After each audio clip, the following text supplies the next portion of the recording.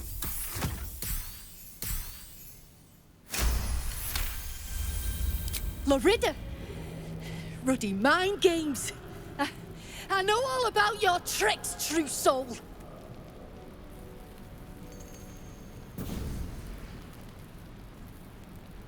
Shit.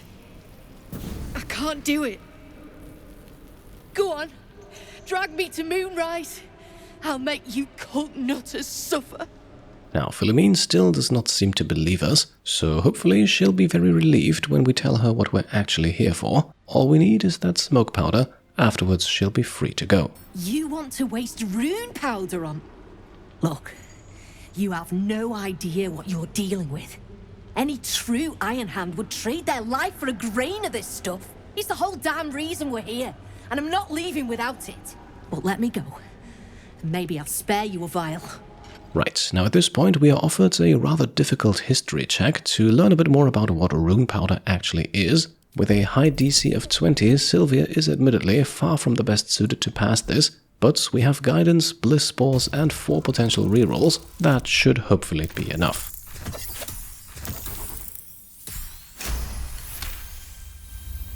Runepowder is gnomish folklore, an explosive of awesome power handed down to the gnomes by their war god, Gerdel Ironhand, a formula so dangerous it was stricken from history, if it ever existed to begin with.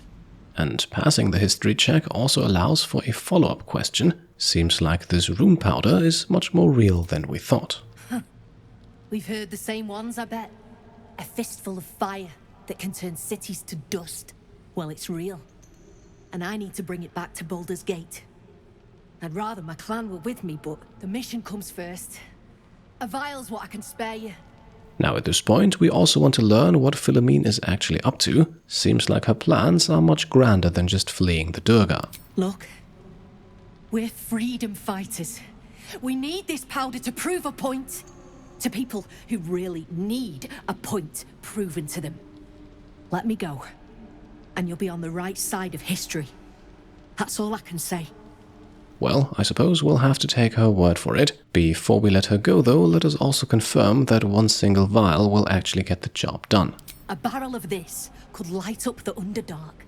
A vial is plenty. Just let me go my way.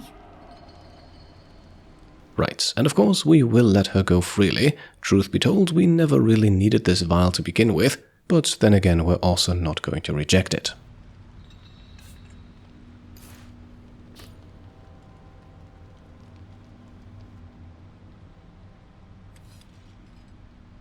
Listen, you see Larida at the dig? Tell her I'm dead, impaled, half-eaten. I don't care. Make up a story. I'm not sure I blame her, though Larida might.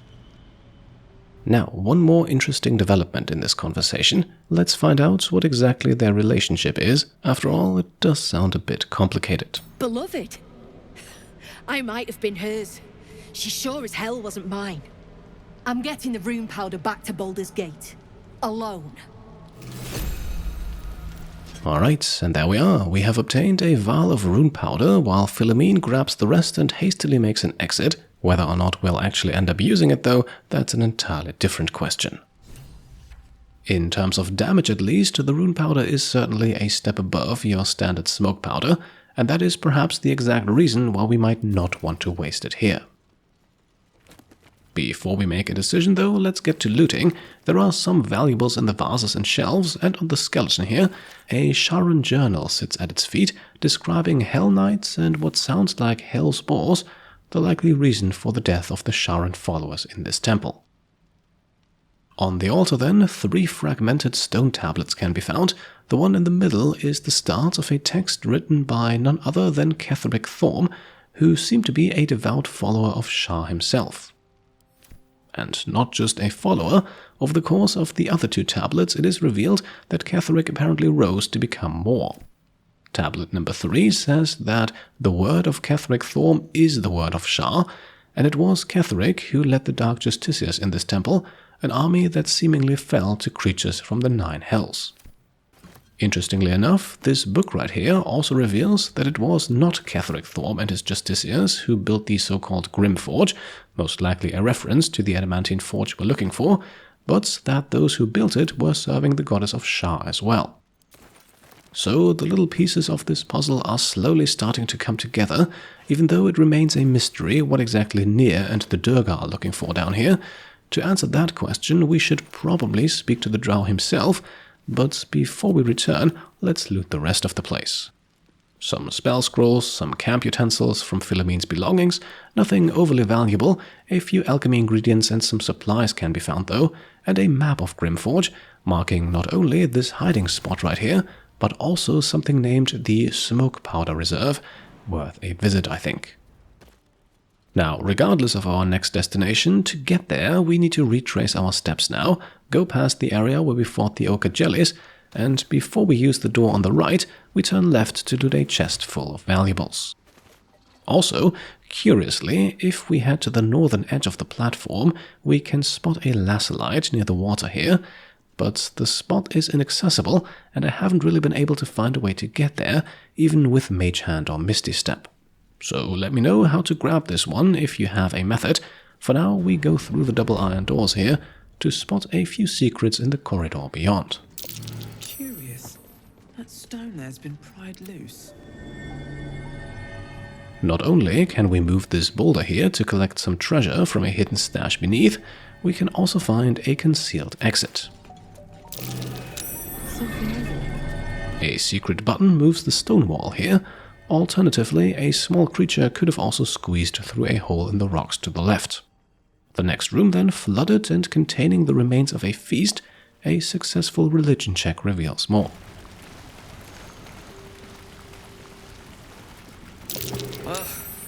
Scraps of a Nightfall feast. To break bread in Shah's name, then spill blood in her name. A sacred rite.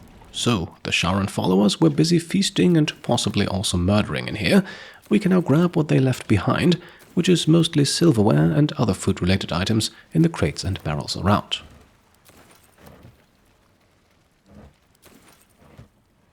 On the tables then, plenty of silverware can be obtained. I'll spare you the process of picking up every single item, but once it is done, let's not overlook the half-submerged skeleton here with a key on it, a key that opens the door out of this room, where we immediately run into 2 more Duergar. Unless you're here to kick some stiffs lakeside, I suggest you bugger off. Right, looks like we've got a corpse cleanup commando here, and maybe they were even responsible for creating the bodies in the first place. Nah, rockfall smashed them. Can't have them stinking up the place. The half that weren't crushed are digging the true soul out of the wreckage. Now, at this point, we could ask about loot, but perhaps it's better we don't. Instead, let's paint ourselves as familiar with the task at hand to gain their favor. Ugh, hate being taken all literal-like by fancy types like you. We've work to do. Stuff your Pegasus where the rainbow don't shine. Now, the game, of course, heavily implies that something can be found on these corpses. Let's gather some info, though, before striking prematurely. A DC 10 persuasion check is doable.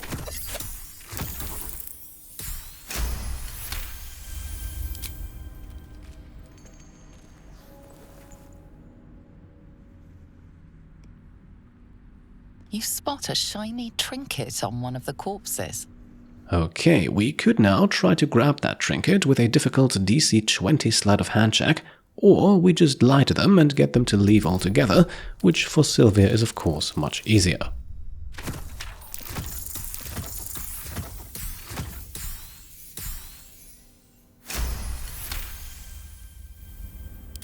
Thank the Absolute. They're all yours. Absolute.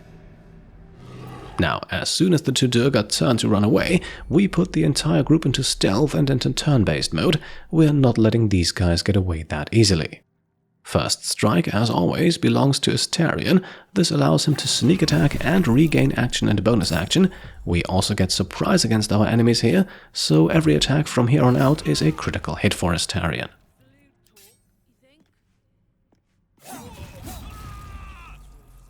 After removing 66 of 70 hit points that way, Shovel can now move in for the kill, and then we take out the other Duergar, beginning with 3 crossbow bolts from Sylvia.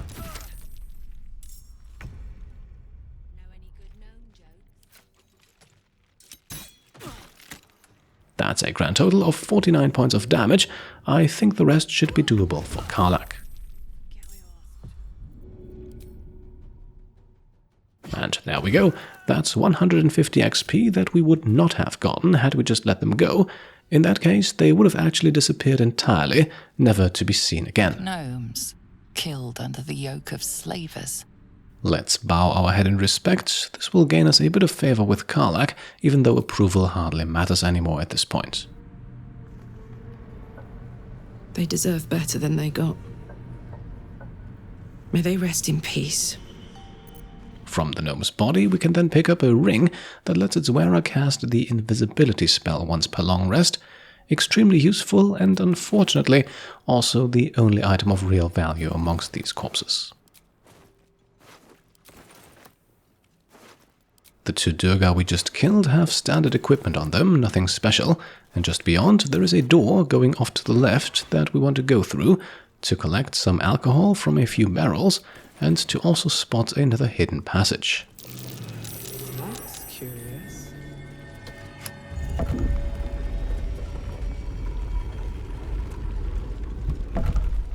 A heavy chest inside an otherwise empty room seems like the only treasure we can find here, but tucked away in the far corner there are also 2 smoke powder satchels, alternate means of blowing up the rubble near the cave-in should your party be unable to find or reason with Philomeen. Back out we go then, and just outside the door, a set of stairs leads up to another interesting interaction. Hey, stick shit! It's Skickpit, you piss pot. That's what I said! Stick shit! My mug's gone dry, stick shit. You heard her, stick shit! Fill her up! Another hour, stick shit! Piss pot! You flirt! Now jump to it! Or it's up to the lift and straight to the shadows. Cruelty like that poisons the soul. Till one day, you drop dead, or the person you're fucking with snaps and puts a sword in your eye. True soul, yeah? Tell the sergeant we won't move a pebble. Now at this point we can be a bit more confrontational, I think. There's hardly anyone left around to cause trouble. Comfortably. Figured it obvious. I'll kick up my feet, order a brew, watch them work. They'll complain, but they love it. I'm telling you. At the same time, we do not want to kick off a fight, at least not yet, so let's try to defuse the situation with a compliment. And you'll appreciate how few shits I have to give you. Hey! Stick shit! Where's my drink? Coming right up, piss pot. Stick shit talks like smug, and he wrecked that shroom village. And then shagged it. Here's to smug, nasty prick. So, not much to gain from just talking to the two of them, but if we move back down the stairs and wait for Skickpit to approach, he's got more to say to us. Piss off. Right, maybe we should establish whose side we're on first. It's reasonable for him to assume that we're not exactly on his. I heard the piss pot. You're a true soul, same as Nere. So like I said, piss off. Not the best start to the conversation, but in the past, invoking Thulla's name has worked well, so maybe it gets us some sympathies again here. Thulla was mad as a rutting badger, but she weren't a friend of any true soul. What about piss off, do you? Hold on. You aren't just talking shit, are you? Then shh. Keep it low. Don't let them hear you. Now, why in the hottest hells would a true soul be helping me? Well, that whole true soul moniker is perhaps a bit more than what we actually are. Let's not bore him with the details, though, and instead just tell him that he deserves to be free. Free? From your mouth, I hope. Go on, then. Split them open. I'm not going to stop you. But you better finish the job, because I'll be the one to suffer if you don't. Ain't you hearing me, prickhole? Piss off to every last hell! Right, now one easy way of getting rid of the Duergar is poisoning the cask over here. However, we need them for a bit more information first, so let's head back up and approach the iron gate they're guarding. Shit! You got one of Nere's moon lanterns, Zharg? Now, a moon lantern is mentioned for the very first time at this point, so let's find out what exactly that is. Pixie lamps. If you're headed to Moonrise, you won't last without it. Toplands are clogged with the Death Dark. Choke you in no time. So, seems like we found the passage to Moonrise Towers here in the Underdark, but what exactly is this Death Dark? Could they be referring to the Shadow Curse? You daft! It's there in the name. Shadows up there black as the lower dark. A few sniffs could fell an ogre. Sounds like the Shadow Curse. We must be getting closer to Moonrise. Perhaps we should seek out this Nere while we can, though. And Shadowheart is certainly right about that, even if some in our party won't like to hear it. We've come this far, we might as well go through the trouble of freeing Nere, not only for the Moon Lantern, but also for some much-needed information. Agreed. Next stop, Nere. Now at this point, the gate can already be opened, and yes, we could travel to Moonrise Towers from here, or at least try to, even without the Moon Lantern. Let's not do that though, and instead take care of the Duergar, and we'll do it in a more straightforward manner, simply because poisoning them does not award us experience points, killing them this way, however, does. Just like before, Astarion begins with a flurry of critical hits. Let's not forget that his main hand attack also deals extra damage against targets that are still at full health, so we want him to attack both enemies here. We simply didn't do that in the last fight because one of the two Duergar was already getting pretty close to these two, and moving in for a melee attack would have come with the risk of dragging them into the fight as well. Not a problem per se, but it would have cost us the chance of gathering info about the Moon Lantern, and we also would have missed out on the interaction with Skickpit.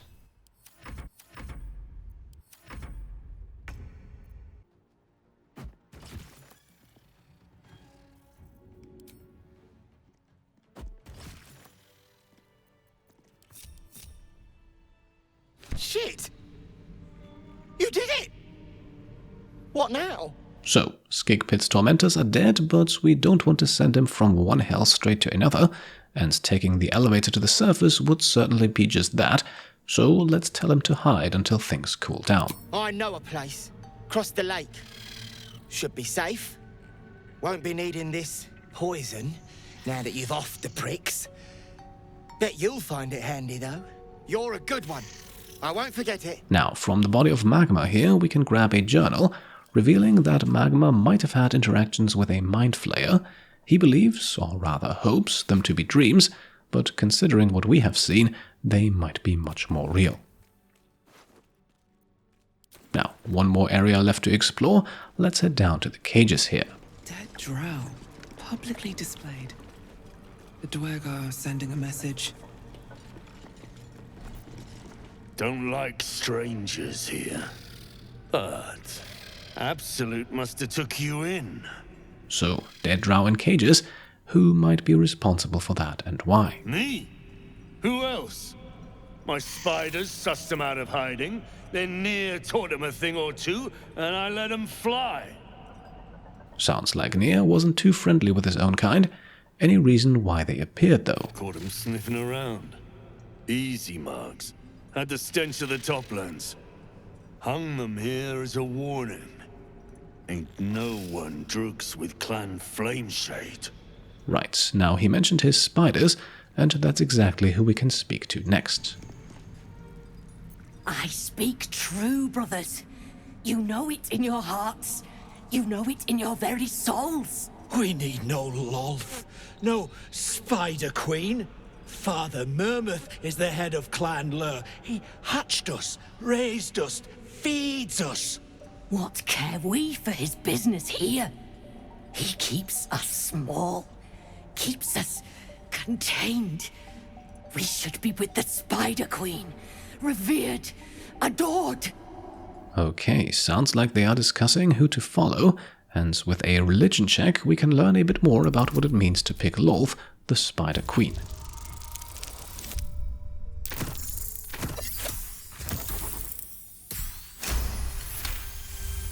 You've read that harming spiders is illegal among Lolth's faithful, and often punishable by death. Father Murmath is our past. Lolth is our future. Despite failing the insight check, the consequences of abandoning Murmath are obvious, I think, and we can get them to make that choice without another skill check by simply pointing out what we just learned. Xanta, is it so? I've heard the very same. Come, brothers, follow me into her hairy embrace. Her embrace. We're ready. We follow. Yes. Now, brothers, our new dawn awaits. And there they go, the spiders skitter off and we gain just as many XP as we would have for killing them, while Shadowheart gains a few more for completing the encounter this way. This now leaves Murmath as the only Duergar remaining, and, well, not for much longer. This time Astarion lands crits even before the surprise round, so the killing blow is only a formality, and we gain a further 75 XP and can now freely help ourselves to all the loot in the area, even the stuff that is marked as owned. There are quite a few valuables to be found here, so clearing the room is recommended if you want to be thorough, although once the spiders are gone, stealthy characters should have little trouble navigating around the remaining Duergar, so killing him is not strictly necessary. Before we leave then, let us also swiftly loot some barrels near the cask here for a few camp supplies, and afterwards our Speak with Dead radar points us towards a drow in a cage by the water. On the body we find a letter from Jay telling the drow to find out what the Cult of the Absolute is doing down here, and to report back to Last Light Inn, a place we haven't found yet. Maybe we can get more info from a short conversation. What an odd emblem. Don't think I've seen it before.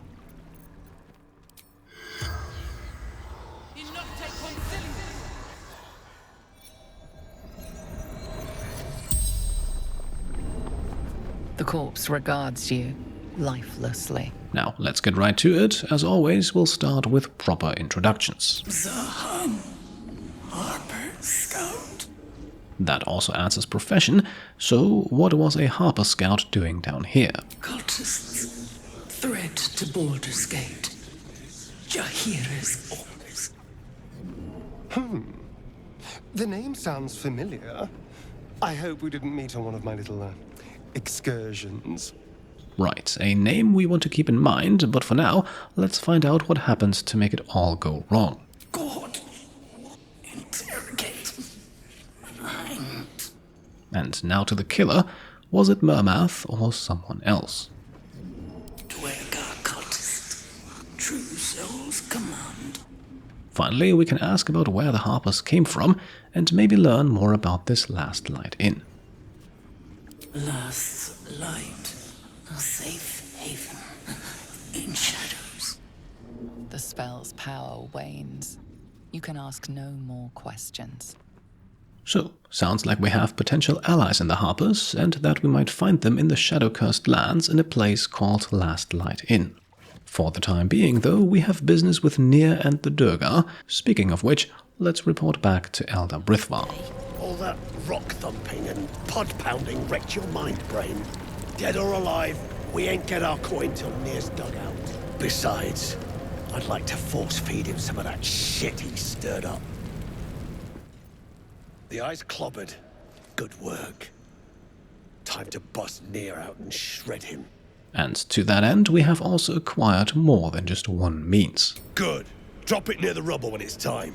Flaming arrow or some such will set it off. And there we are. The Duergar are ready to strike at the Drow once we free Nere, and we will do so to kick off the next episode. A fight is sure to happen, but on whose side will fight, that remains to be seen. There are advantages to both, and we'll go over those next time. For today, we have made good progress, and I hope you enjoyed the episode, and if you did, then I would be very happy if you could leave a thumbs up. As always, if you like what I'm doing and want to support me and my channel further, then you can go ahead and subscribe to stay up to date, grab some merch over on shop.petecomplete.com, or become a channel member or Patreon supporter. Thank you all for watching, and I'll see you next time. Cheers.